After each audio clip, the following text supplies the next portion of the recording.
C'est parti d'une petite aventure en fait entre une bande de copains qui était mon père avec ses amis les chefs, les meilleurs ouvriers de France, hein, des Lyonnais. Et bon, après ce concours au fil du temps a pris une autre dimension qu'on connaît aujourd'hui.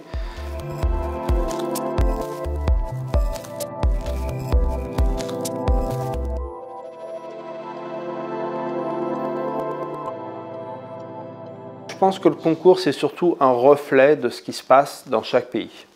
Et quand je dis ça, on voit par exemple sur les 2 dernières éditions, où vous avez eu le Japon qui est monté sur la 3e place.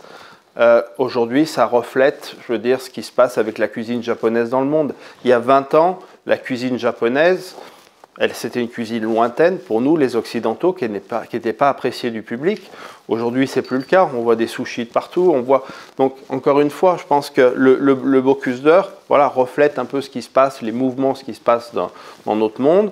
Donc, ça montre, voilà, que ce sont des pays qui aujourd'hui, non seulement s'affirment tous les jours dans leur cuisine, mais aussi, voilà, sur le Bocuse d'Or. On pense souvent à ces chefs scandinaves qui, en fait, n'ont pas une culture culinaire comme on peut l'avoir dans des pays comme la France, l'Italie ou l'Espagne, vous voyez.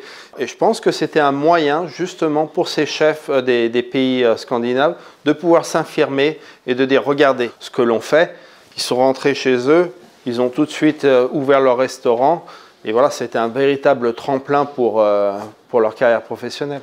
On reste fidèle à notre ADN, avec ces mêmes racines. On va suivre les évolutions. 30 ans des Bocuse d'Or, oui, il y a quelque chose qui m'attache, c'est de faire aussi bien pour les 30 prochaines années.